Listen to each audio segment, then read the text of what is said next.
ደክሟችኋል አይደል? ማንም ባያችሁ ምን ያህል እየታገላችሁ እንደሆነ አውቃለሁ። ግን እመኑኝ ይሄ ድካማችሁ ለታሪካችሁ ማሳመሪያ እንጂ ለውድቀታችሁ መደምደሚያ አይደለም። ተስፋ መቁረጥ በጣም ቀላል ነው። ማንኛውም ሰው ተስፋ ሊቆርጥ ይችላል። አሸናፊ የሚያደርጋችሁ ግን ማቆም በፈለጋችሁበት ሰዓት አንድ እርምጃ ወደፊት ስትጨምሩ ብቻ ነው። ሰላም እንደምን አላችሁ የዩኒቨርሳል ጋይድ ቤተሰቦቼ፣ ዛሬ እንግዲህ በአዲስ ርዕስ መጥቼላችኋለሁ። የዛሬው ርዕሳችን እንግዲህ ተስፋ አለመቁረጥ የሚል ርዕስ ይዤላችሁ መጥቻለሁ ማለት ነው።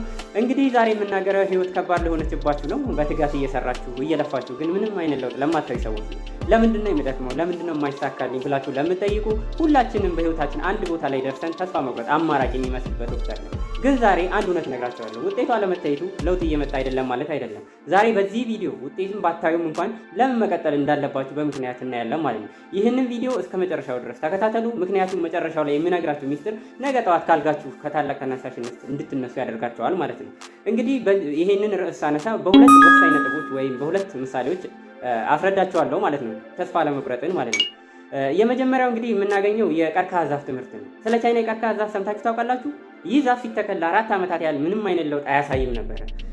ትተክሉታላችሁ፣ ውሃ ታጠጡታላችሁ፣ ትኮተኩታላችሁ። ከአፈር ውስጥ በዚህ ዓመት ውስጥ በዚህ በ4 ዓመት ውስጥ ማለት ነው ከአፈር ውስጥ አንዲት ቅጠል እንኳን አትታይም ማለት ነው። ስለዚህ ምንድነው ማለት ነው? በአምስተኛው ዓመት ግን ተአምር ይፈጠራል።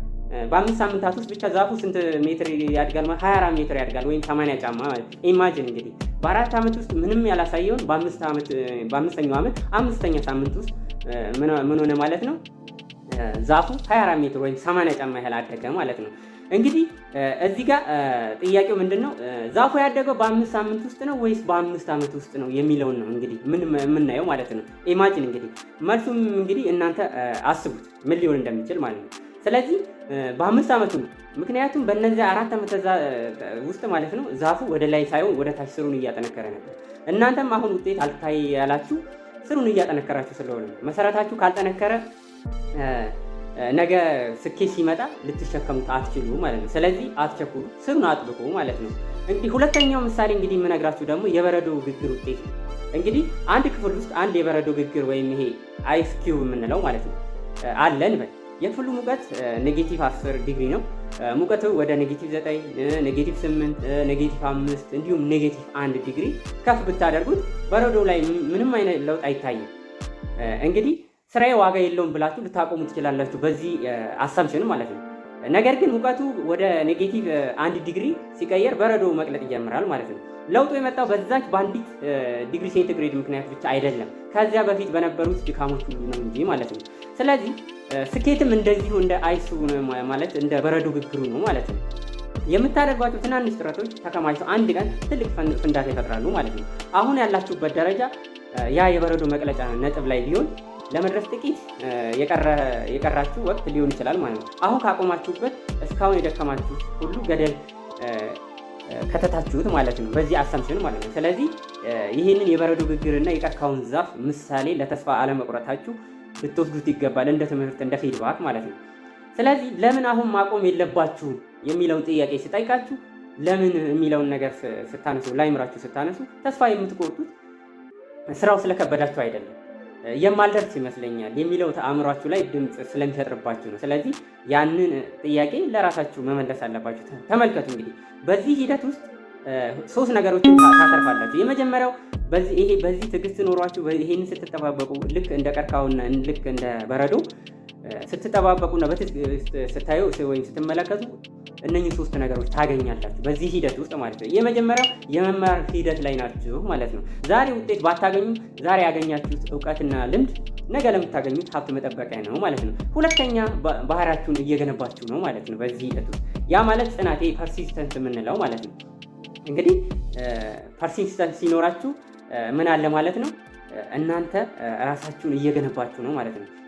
ማለት የሚገነባው ነገሮች አልሳካ ሲሉ እንጂ ሲሳኩ አይደለም። ጠንካራ ሰው የምትሆኑት በመገንባት ውስጥ ነው ማለት ነው። ስለዚህ ይሄንን ማድረግ አለባችሁ ማለት ነው። በዚሁ ሀሳብ ውስጥ ደግሞ ምንድነው ልክ ጠንካራ የምትሆኑበት በፈተና ውስጥ ስታልፉ መሆኑን እንዳለበት መረዳት አለባችሁ ማለት ነው። ሶስተኛው ነጥብ ደግሞ የብዙዎች ተስፋ ናችሁ ማለት ነው። እናንተ ሳታውቁት የእናንተን ጥንካሬ አይተው የሚበረቱ ሰዎች አሉ። እናንተ ካቆማችሁ ደግሞ እነሱም ያቆማሉ ማለት። ስለዚህ በእነኚህ 3 ነጥቦች ውስጥ እናንተ ትቆያላችሁ፣ በዛ ስራችሁን እየሰራችሁ ተስፋ ባለመቁረጣችሁ ማለት ነው። ነገን እንዴት እንጀምር የሚለውን ነገር ስናነሳ ደግሞ ታዲያ ምን እናድርግ ለነገው የሚለውን ሀሳብ ስንመጣበት ምንድነው የሚሆነው? አንደኛው ትኩረታችሁን ከውጤቱ ላይ አንሱና ወደ ሂደቱ ወይም ፕሮሰሱ ላይ አድርጉ። ዛሬ ምን ሰራው ብላችሁ ስራችሁን ጠይቁ፣ ወይም ራሳችሁን ጠይቁ። ለምትሰሩ ስራ ራሳችሁን ጠይቁ። ዛሬ ምን አገኘው አትበሉ። ስለዚህ ዛሬ ምን ሰራው ብላችሁ መጠየቅን እንጂ ዛሬ ምን አገኘው የሚለውን ሀሳብ ማስወገድ አለባችሁ፣ ወይም ለአይምሯችሁ መጠየቅ ያለባችሁ ይህን ጥያቄ ነው ማለት ነው። እንግዲህ በሁለተኛነት ደግሞ ትናንሽ ስኬቶቻችሁ ማክበር አለባችሁ። ዛሬ ጂም ሄዳችሁ ዛሬ አንድ ገጽ ማንበባችሁ ወይም አንድ መጽሐፍ ገጽ ማንበባችሁ በጣም ለእናንተ ትልቅ ለውጥ ነው ማለት ነው። በሶስተኛ እንግዲህ የምናገኘው ደግሞ አካባቢያችሁን አስተካክሉ። አይሆንም የሚሏችሁን ሰዎች ሳይሆን በርቱ የሚሏችሁን ሰዎች መስማት አለባችሁ። እንግዲህ ይህን ተስፋ ለመቁረጥ በአጠቃላይ ስናይ ምንም ያህል እንግዲህ ዛሬ ድካም ቢሰማችሁ፣ ነገሮች ጨልመው ቢታያችሁ ተስፋ ትቁረጡ። ህልማችሁ ዋጋ አለው። እናንተ ዋጋ አላችሁ። በዓለም ላይ ካሉ ስኬታማ ሰዎች የሚለያችሁ ብቸኛው ነገር ባለማቆማችሁ ብቻ ሊሆን ይችላል። ያንን የጀመራችሁ ስራ ቀጥሉበት። ነገ ትልቅ ቦታ ስትደርሱ ደግሞ ዛሬ ስላላቆማችሁት ራሳችሁ ታመሰግኑታላችሁ ማለት ነው። ስለዚህ በአጠቃላዩ ይህን ይመስላል የቆየንበት ርዕስ ማለት ነው። እንግዲህ ቪዲዮውን ከወደዳችሁት ላይክ፣ ሼር፣ ኮመንት አድርጉ። እንደዚህ አይነት መረጃ እንዲደርሳችሁ ደግሞ ቻናሉን ሰብስክራይብ ማድረጋችሁን አትርሱ።